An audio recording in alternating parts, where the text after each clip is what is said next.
یہ 20ویں صدی کے آغاز کے وقت جسے ہم پورا کہتے ہیں مڈل ایسٹ، بلکہ صرف مڈل ایسٹ نہیں، پورا شمالی افریقہ سلطنت عثمانیہ کا حصہ تھا، خلافت عثمانیہ۔ لیبیا، الجزائر، مصر، پورا حجاز، یمن، پورا عراق، شام، اور یہ شام ہی کے حصے ہیں در حقیقت، اردن اور لبنان، یہ شام عرب، عراق عرب،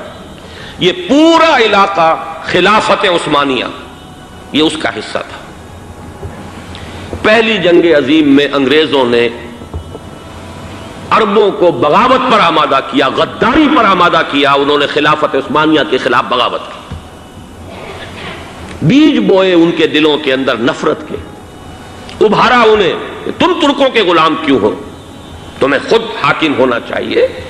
تم کھڑے ہو جاؤ، ہم مدد کریں گے، تم بغاوت کرو، تم ان ترکوں کے خلاف ہماری مدد کرو، ہم تمہیں آزاد کر دیں گے، تم اپنے پاؤں پر خود کھڑے ہو جانا۔ یہ بہت ہی ہمارے لیے دردناک المیہ ہے اس پہلی جنگ عظیم کا۔ کرنل لارنس جیسا شخص، برطانوی استعمار، اور اس کے نتیجے میں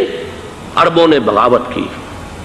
اور اس قدر دردناک بات آپ کو بتا رہا ہوں، میں پہلی مرتبہ جب سن 62 میں حج کے لیے گیا مدینہ منورہ میں، ابھی وہ ریل کے انجن کھڑے ہوئے تھے۔ یہ ترکی کے زمانے میں، سلطنت عثمانیہ کے زمانے میں بغداد سے مدینے تک ریلوے لائن تھی۔ یہ پورا ایک عالم سلطنت عثمانیہ، صرف سلطنت نہیں، خلافت عثمانیہ، پوری ٹرینیں جو ہے ترکوں کی اڑائی گئی، ہزاروں ترکوں کو شہید کیا گیا، یہاں تک کہ صحن حرم میں شہید کیے گئے سینکڑوں ترک۔ یہ جرم تھوڑے نہیں ہے، معمولی نہیں ہے۔ آج جس کی سزا مل رہی ہے، معلوم ہونا چاہیے کہ وہ جرائم کون کون سے تھے۔ اب بھی جو لوگ گئے ہیں انہوں نے دیکھا ہوگا، ترکی کا قلعہ موجود ہے اوپر پہاڑی کے اوپر، حرم کا جو سب سے بڑا دروازہ ہے باب ملک عبدالعزیز، اس کے سامنے ایک لائبریری ہوتی تھی، اب تو غالباً وہ بھی گرا دی گئی ہے، اس کے پیچھے پہاڑی پر ترکوں کا قلعہ ہے پرانا، اس پر توپیں موجود تھیں۔ جب بغاوت ہوئی ہے، جو حرم میں آئے ہوئے تھے ترک فوجی، ظاہر بات ہے نہتے، وہ تو نماز پڑھنے آئے ہوئے تھے، ان کو وہاں ذبح کیا گیا ہے، اور ترکوں نے اپنی توپیں استعمال نہیں کی کہ کہیں بیت اللہ کو کوئی گدن نہ پہنچ جائے۔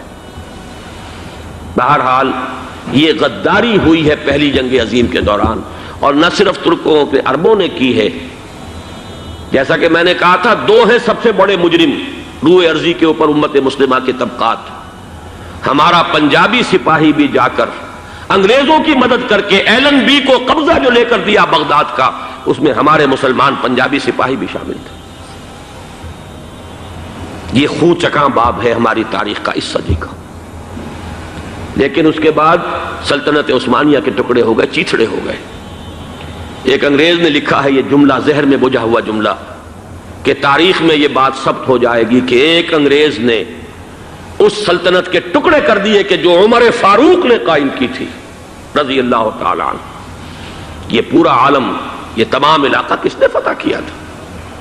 یہ بات ہاتھ بدل گئے تھے، پھر ترک آ گئے، خلافت عثمانیوں کے پاس چلی گئی، لیکن یہ سلطنت تو حضرت عمر رضی اللہ تعالیٰ عنہ کے زمانے سے چلی آ رہی تھی۔ اس کو ایک انگریز کرنل نے، اور اس نے بغاوت پہ آمادہ کر کے عربوں کو اور ترکوں کے پیٹھ میں چھرا گھپوا کر ان کے ذریعے سے اور ٹکڑے کر دیے۔ لیکن جب جنگ ختم ہوئی، اب انہوں نے کہا کہ اب ہمیں آزادی دیجیے، تو اب انہیں معلوم ہوا کہ غداروں کو دنیا میں کیا ملتا ہے۔ ٹکڑے کر دیے گئے۔ یہ حصہ عراق یہ انگریز کے پاس رہے گا، شام کا یہ علاقہ یہ فرانسیسیوں کے پاس رہے گا، مصر پر انگریزوں کا تسلط رہے گا، لیبیا اطالویوں کے پاس رہے گا، لے دے کر یہ جو علاقہ تھا حجاز، چونکہ وہاں کچھ تھا ہی نہیں، بوادن غیر ذی زرع،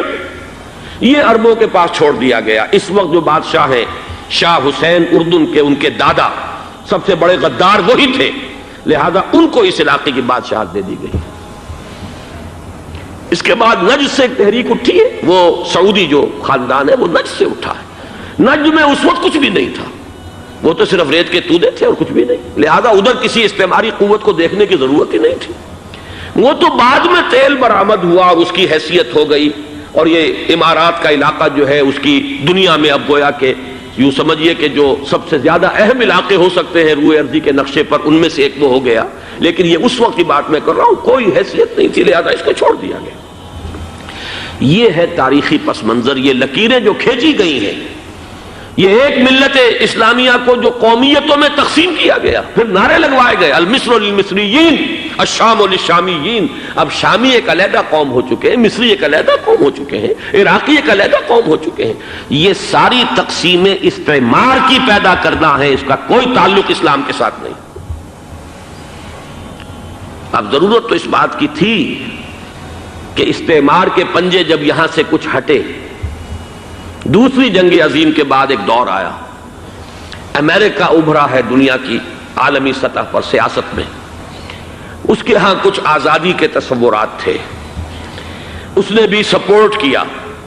برطانیہ کمزور ہو چکا تھا، وہ اتنے بڑے علاقے کو اب ہولڈ نہیں کر سکتا تھا۔ ہندوستان بھی آزاد ہوا، پھر یہ کہ اور دوسرے علاقوں سے بھی اس کو پسپائی اختیار کرنی پڑی۔ استعمار کے پنجے جس طرح بھی ہوئے، ان کے سینوں سے، عربوں کے سینوں سے جو ہے گویا کہ وہ ہٹے،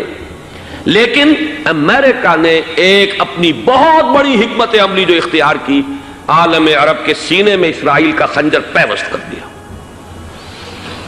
تاکہ یہ کبھی آزاد نہ ہو جائیں، ہمارے انگوٹھے تلے رہے، ہماری پالیسی گورن کرے۔ یہ استعمار کا دوسری جنگ عظیم کے بعد جہاں برطانوی استعمار، فرانسیسی استعمار رفتہ رفتہ یہ ہٹنے شروع ہوئے، صدر ناصر نے انگریزوں کو اٹھا کر پھینکا میڈیٹرینین میں اور دوسرے جگہوں سے، الجزائر نے آزادی حاصل کی فرانس سے، اطالویوں سے جو ہے لیبیا والوں نے آزادی حاصل کی، یہ ہو گیا، لیکن ایک خنجر پیوست کر دیا گیا اسرائیل کا سینہ عرب میں۔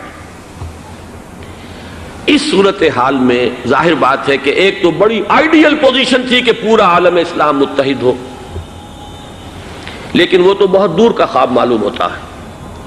علامہ اقبال سے بڑا کوئی نقیب نہیں ہے ملت اسلامی کی وحدت کا، ایک ہو مسلم حرم کی پاسبانی کے لیے نیل کے ساحل سے لے کر تا بخاک کاشغر، لیکن انہیں بھی اپنے لیکچرز میں کہنا پڑا کہ اس وقت جو صورتحال ہے پورے عالم اسلام کی ایک وحدت بن جانا تو تقریباً ناممکن نظر آ رہا ہے۔ اگر کسی طرح ایک common wealth of Muslim nations وجود میں آ جائے تو بھی بڑی کامیابی ہوگی،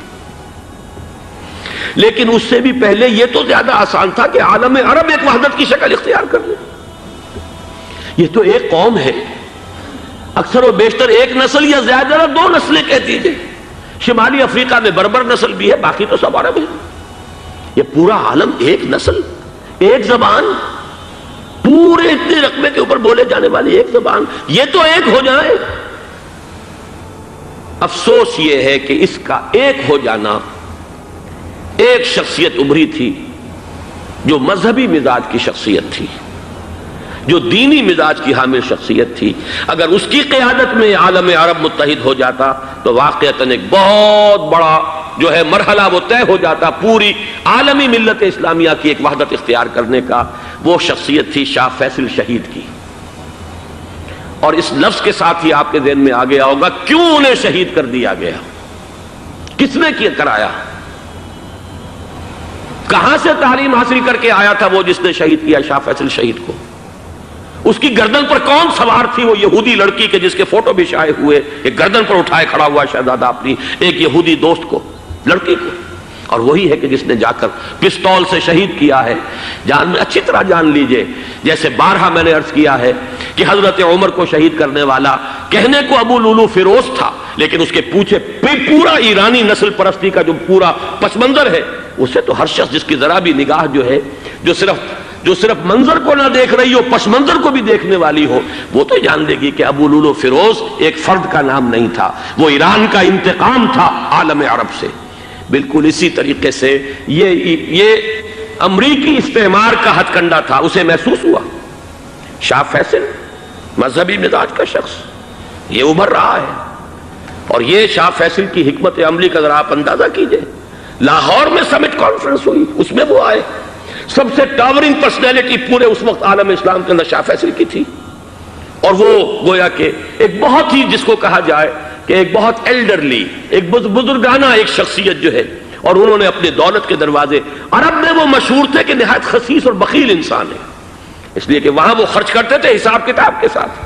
لیکن ان کے خزانے کھلے ہوئے تھے عالم اسلام کے لیے، ادھر بھی مدد ہے، ادھر بھی مدد ہے، ادھر بھی کام ہو رہا ہے، ادھر بھی کام ہو رہا ہے۔ پھر انہوں نے تیل کا ہتھیار استعمال کر کے ایک دفعہ امریکہ کو دن میں تارے دکھا دیے تھے، لہذا ان کا ہٹایا جانا سین سے یہ امریکی استعمار کے لیے لازم تھا۔ پہلا رب نو یار دا شوق ہویا،